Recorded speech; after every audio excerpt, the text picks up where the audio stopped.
ఉన్న పెద్దలకు, అనలిస్టులకు, మిత్రులకు అందరికి కూడా ముఖ్యంగా మా భారతీయ జనతా పార్టీని అభిమానించే దేశవ్యాప్తం మా రాకేష్ రెడ్డి గారు చెప్పినట్టుగా ప్రపంచవ్యాప్తంగా ఉన్నటువంటి అభిమానులకు వాళ్ళందరికీ కూడా శుభాకాంక్షలు తెలియజేస్తున్నాం.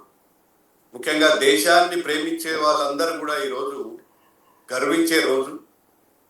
ఈ ఎన్నికలు వాస్తవానికి చాలా విషయాలను స్పష్టం చేసుకున్నాయి. మనం గమనిస్తే అటు మమతా బెనర్జీ కావచ్చు, ఇటు స్టాలిన్ కావచ్చు, anti national, anti Hindu,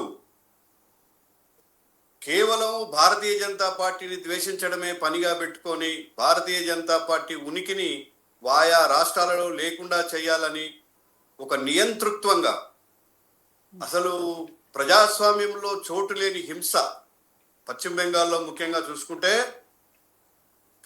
Bangladesh నుంచి వచ్చినటువంటి చొరబాటుదారులకు స్థానం ఉంది, కానీ అక్కడున్న హిందువులకు కనీసం శ్రీరామ నవమికి ర్యాలీలు తీసుకునే స్వేచ్ఛ కూడా లేకుండా రాకేష్ రెడ్డి గారు చెప్పినట్టుగా ఒక నియంతృత్వం, ఒక బెంగాల్ అంటే ఇది నాది, నా అడ్డా, ఇక్కడ ఎవరు ఏమి చెల్లుబాటు కాదు, ఏది జాంతానయ్య అనేటువంటి ఒక నియంతృత్వంగా విచ్చలివిడిగా అధికారాన్ని దుర్వినియోగం చేసి గూండాయిజాన్ని పెంచి పోషించినటువంటి మమతా బెనర్జీని ఈరోజు ఘోరంగా ఓడగొట్టారు. తృణమూల్ ముక్త్ బెంగాల్, తృణమూల్ ముక్త్ భారత్ ఈ ఎన్నికలు మనం చూస్తున్నాం. అదేవిధంగా కమ్యూనిస్టులు మరి దాదాపుగా భారతదేశంలో కేవలం ఒక కేరళకు పరిమితమైనటువంటి అక్కడి నుంచి కూడా వాళ్ళు సమాప్తమైపోయారు.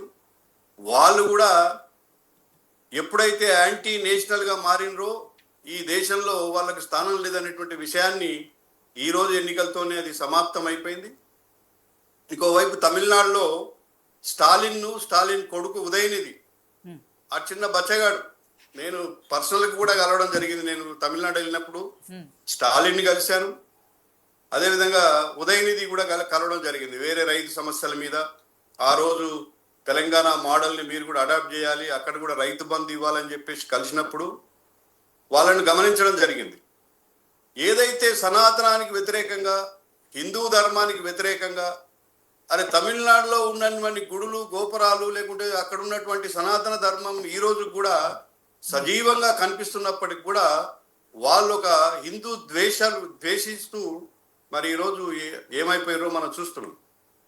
అక్కడ ఒక మార్పును కోరుకున్నారు కాబట్టి ప్రజలు, రామ్మోహన్ గారు చెప్పినట్టుగా, సరే కొత్త పార్టీ అయినప్పటికీ కూడా ఆయనకు ఉన్నటువంటి ఆకర్షణ శక్తి, లేకుంటే యువకులు ముఖ్యంగా ఆయనను అభిమానించడం, అది దాదాపుగా అధికారానికి అధికారం చేపట్టిన అది డిఎంకే ఓడగొట్టింది కాబట్టి మాకు సహజ మిత్రుడు. డెఫినెట్ గా మా ఎమ్మెల్యే గారు రాకేష్ గారు చెప్పినట్టుగా అక్కడ డిఎంకేని లేనిటువంటి తమిళనాడుగా మార్చిండు కాబట్టి మేము ఆహ్వానిస్తాం ఎన్డీఏలోకి. అంటే ఇది అధిష్టానము, లేకుంటే అక్కడ రాష్ట్ర పార్టీ వీళ్ళందరూ కూడా కలిసి నిర్ణయం చేయాల్సినటువంటి విషయం కాబట్టి ఏదైనా కూడా తమిళనాడు పరిణామాలను కూడా ఏదైతే ఎన్నికల రిజల్ట్స్ని మేము ఆహ్వానిస్తున్నాం. ఇక పోతే మనం ఇంకొక విషయాన్ని ఇక్కడ గమనిస్తలేం. ఎక్కువగా చర్చ అంతా కూడా ఇప్పుడు బెంగాల్ మీద జరుగుతుంది కాబట్టి అస్సాంలో 126 సీట్లుంటే ఈరోజు 100 సీట్లు బీజేపీ గెలుస్తుంది. గమనించాల్సింది ఏంటంటే అక్కడ జనాభాలో 33-35% మరి ముస్లిం, 33 నుంచి 38 స్థానాలు మరి ముస్లిం డామినేటెడ్ సీట్లుని. అక్కడ కూడా బీజేపీ 100 సీట్లు రావడం అంటే ఈరోజు భారతీయ జనతా పార్టీ యాంటీ ముస్లిం అనో, లేకుంటే కేవలం హిందువుల పార్టీ అను చెప్పడానికి మనము ఈ ఎన్నికలు మరి ఉదాహరణగా తీసుకోవాల్సి వస్తుంది. ఈరోజు బెంగాల్లో కూడా అనేక ముస్లిం డామినేటెడ్ జిల్లాలు, అక్కడ ముస్లిమ్స్ అంటే 2 రకాల ముస్లిమ్స్ ఉన్నారు. ఒకటి బంగ్లాదేశ్ నుంచి వచ్చినటువంటి చొరబాటుదారులు, ఇంకొకరు మొదటి నుంచి ఉన్నటువంటి ముస్లిమ్స్. మేము మొదటి నుంచి ఉన్నటువంటి దేశాన్ని ప్రేమించే ముస్లిమ్స్కి మేము వ్యతిరేకం కాదు, కానీ బంగ్లాదేశ్ నుంచి వచ్చి ఇక్కడ ఉన్నటువంటి ముస్లిమ్స్, లేకుంటే ఇక్కడ ఉన్నటువంటి హిందువులు, ఇక్కడ ఉన్నటువంటి భారతీయుల యొక్క అవకాశాలను గుంజుకునేటువంటి బంగ్లాదేశీయులకు మేము వ్యతిరేకం.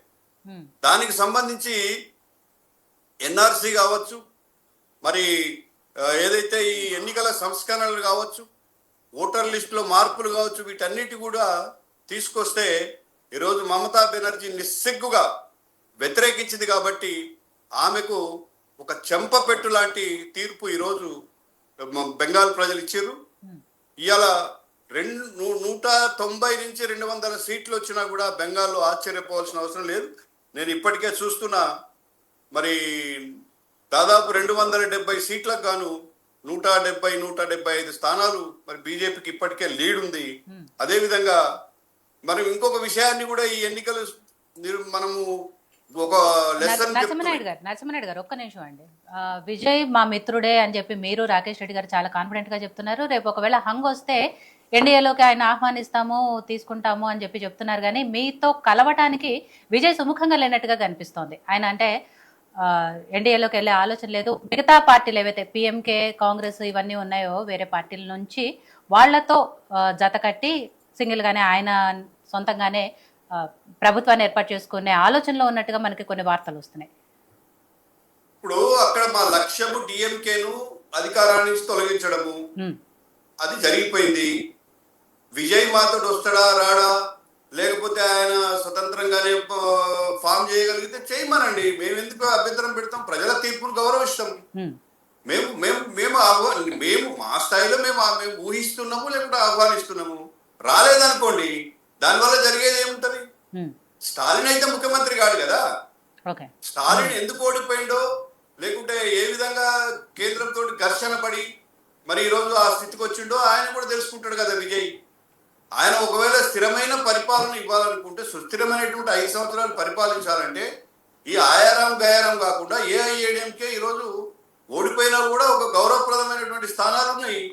ఒక స్థిరమైనటువంటి ప్రభుత్వాన్ని ఇచ్చే అవకాశం ఉంది. కాబట్టి మేము అతన్ని మరి వస్తాడనే అనుకుంటున్నాము. రాలేదనుకోండి, రాదు. పెద్ద దానివల్ల మేమేదో వెంపర్లాడాల్సిన అవసరం ఉండదు కదా. ఆయనకుండే ఆ పార్టీకి ఉండే అభిప్రాయాలు వాళ్ళకు ఉంటాయి.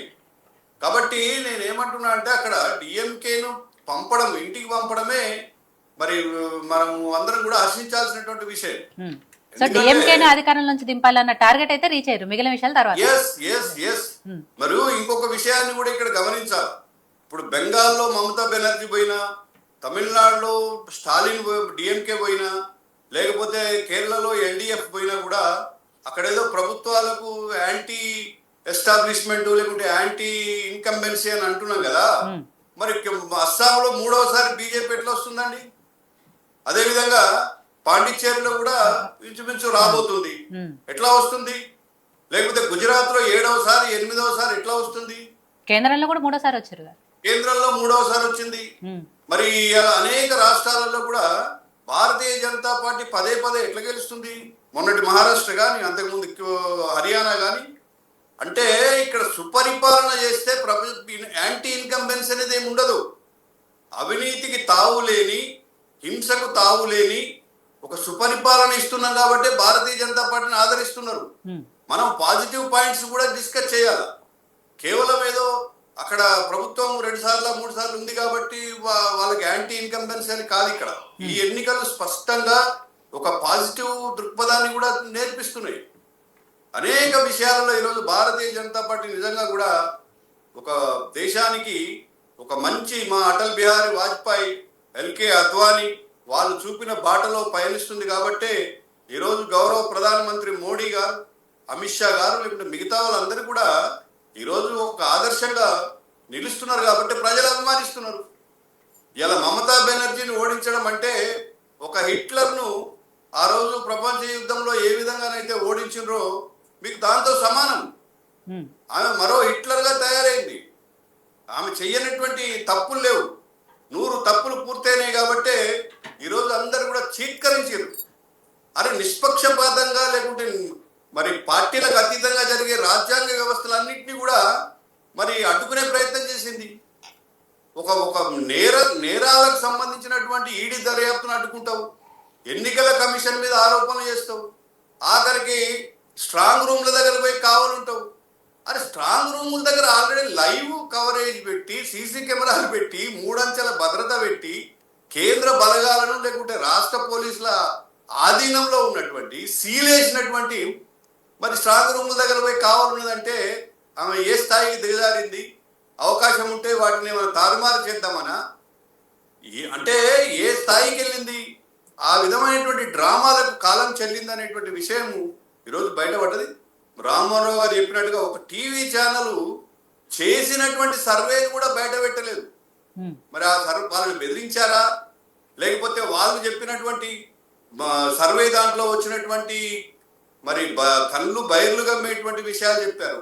100% మంది తమ అభిప్రాయాన్ని చెప్పడానికి సిద్ధం పడలేదు కాబట్టే మేము మా యొక్క సర్వేని బయట పెట్టలేదు అని అంటే బెంగాల్లో పరిస్థితి ఏంటో మనం ఊహించుకోవచ్చు. కాబట్టి ఇప్పుడు మేము నిజంగా కూడా దేశ ప్రజలకు, ముఖ్యంగా బెంగాల్, తమిళనాడు, అస్సాం, పుదుచ్చేరి ప్రజలకు మనస్ఫూర్తిగా మరి కృతజ్ఞతలు, ధన్యవాదాలు తెలియజేస్తున్నాం. సరే, కేరళలో కూడా పార్టీ ఈరోజు మరి ఒక 2, 3, 4 సీట్లు వస్తాయని మేము ఆశిస్తున్నాం. మళ్ళీ ఓటింగ్ కూడా ఒక మంచి పర్సంటేజ్ ఈసారి రాబోతుంది అనేటువంటి విషయాన్ని మరి మేము అంచనా వేస్తున్నాం. ముఖ్యంగా ఈ ఎన్నికలు చాలా గుణపాఠాలు చెప్తున్నాయి. భారతీయ జనతా పార్టీని రాబోయే రోజుల్లో అడ్డుకునేటువంటి ఏ శక్తి కూడా మరి దరిదాపుల్లో లేదనేటువంటి విషయం కూడా ఈ 5 రాష్ట్రాల ఎన్నికలు నిరూపించినాయి. Right sir. నరసింహనాయుడు గారు, ఒక నిమిషం పశుపతి గారితో మాట్లాడతానండి. పశుపతి గారు, సో పొద్దున్న నుంచి కూడా రిజల్ట్ మీరు ఇప్పుడు చూస్తున్నారు దగ్గరుండి, కాబట్టి ఏమనిపిస్తుంది? సరే, 5 రాష్ట్రాల్లో, ముఖ్యంగా 2 రాష్ట్రాల్లో అసోం, పుదుచ్చేరి అందరూ ఎక్స్పెక్ట్ చేసినట్టుగానే మళ్ళీ బీజేపీ అధికారంలోకి వచ్చింది. ఎక్కడ కూడా టఫ్ ఫైట్ లేదు కాబట్టి దాని గురించి పెద్దగా డిస్కస్ చేయాల్సిన అవసరం లేదు అనేది ఒకటి. సరే, కేరళ గురించి కూడా మాట్లాడాల్సి వస్తే లెఫ్ట్ పార్టీ ఆల్మోస్ట్ అధికారాన్ని కోల్పోతుంది, యూడీఎఫ్ అధికారంలోకి రాబోతుంది. దీంతో దేశవ్యాప్తంగా కమ్యూనిస్టుల